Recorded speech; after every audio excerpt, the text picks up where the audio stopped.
इंराजि गोदान बोसोरनि सिगां हान्थामेला बिफाननि गोख्रों सिग्रोमनाय।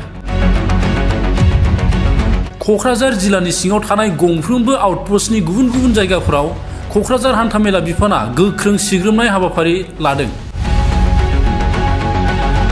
मैया बेलासे समनिफ्रायनो कारिगाव आउटपोस्टनि साखाथियाव हान्थामेला बिफानजों आरो कारिगाव आउटपोस्ट पुलिस बिफाननि जथायै जौ एबा निसा लानानै गारि सालायगिरि बिथांमोनखौ सिग्रोमो। बे समाव हान्थामेला बिफाननि DTO दजेन बसुमतारी बिथाङा खौरांनि गेजेरजों फोरमायना होयो दि साफ्रोमबो गारि सालायगिरिफ्रा जौ एबा फेग्रा मुवा लानानै जाहाथे गारि सालाया बेनि सायाव सांग्रांथि होयो।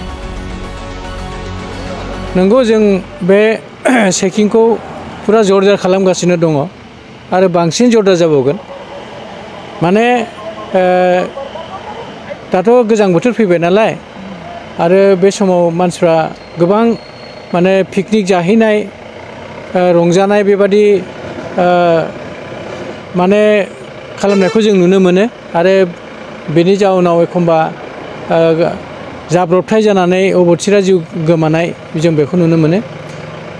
दा देग्लाय नैबे गोदान बोसोर फैनायजों लोब्बा लाखिनानै जोंनि रायजो राजाफ्रा गारि सालायनानै जाहाथे जाब्रबथायाव गोग्लैनानै अबथिरा जिउ गोमानाङा बेखौ जोङो थांखि लानानै बेखौ मिजिं लानानै जोङो नैबे चेकिंखौ खालामदों आरो बे चेकिंआ सोलिबाय थागोन। अबयसे चेकिंआ जाबाय थाखायो जोंना, किन्तु नैबे गोदान बोसोरनि खोथाखौ लानानै बांसिनै माने चेकिंखौ खालामगोन।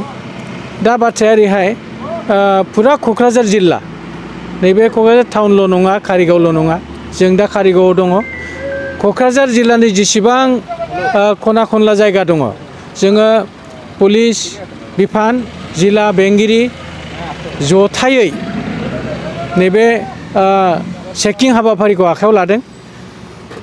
मोनफ्रोमबो पुलिस स्टेशना मेंनाय गैयाजासे सानफ्रोमबो चेकिं खालामगोन। बेहाय हान्थामेला बिफाना बिथांमोनजों थाफानानै नैबे खामानिखौ जोङो माने मावगोन।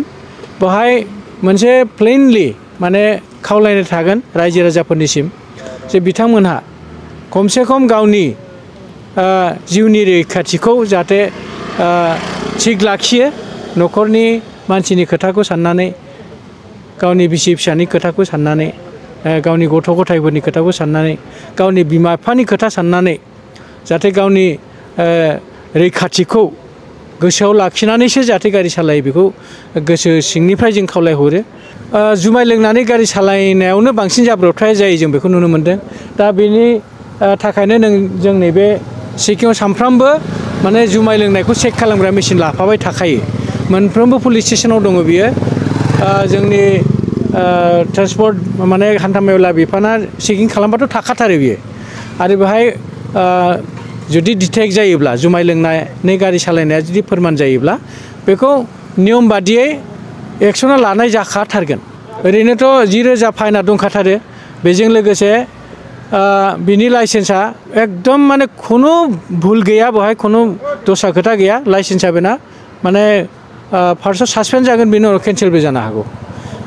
बिनि उनावहाय जोंनि MV रुल मथे फाइनजों लोगोसे 6 दान जेल जानायनिबो माबा प्रभिजन दं बेहाय।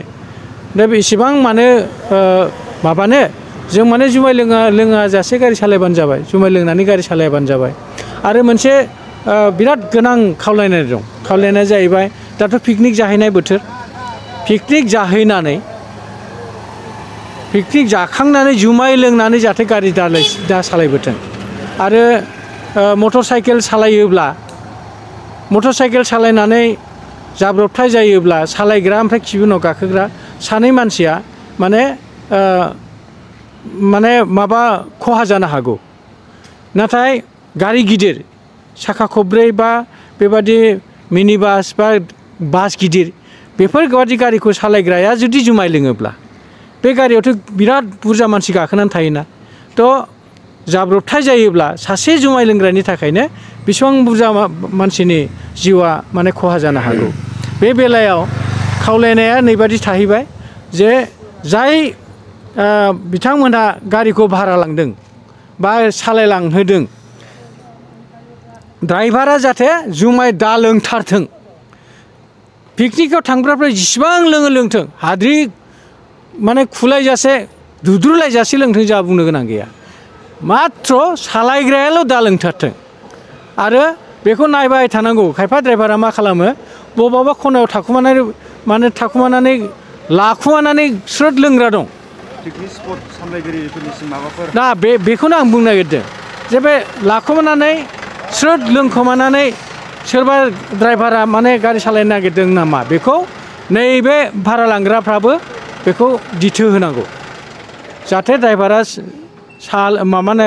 जुमाय लोंथारा बेखौ एकदम माने बेखौ नायबाय थाथारनांगौ दा पिकनिक कमिटिनि सायाव दिनैसो मोनसे मिटिं जानानै थांदों माइनस ओंखारगोन बेहाय ओरैबायदि जादों जाय पिकनिक स्पटनिफ्राय फैदों माने जुमाय लोंनायनि उनावथ' आरो मिसा खोथा बुंखायाना सोंबानो खिथाखागोन जे जों उमुक स्पटनिफ्राय फैदों दा बहाय जाय स्पटनिफ्राय फैदों बै स्पटनिफ्राय फैनाय ड्राइभारखौ जुदि जों जुमाय लोंनाय मोनोब्ला बै स्पटनि जाय अर्गेनाइजारफोर जायफोर प्रेसिडेन्ट सेक्रेटारि बा जायफोर बेखौ अर्गेनाइज खालामग्रा बिथांमोननि सायाव आयेन मथ' बा बिथांमोनखौ बेबस्था लानाय जागोन दिनै मिटिंनि सायाव बेखौनो रिजुलेसन आकारै पास खालामनाय जाबाय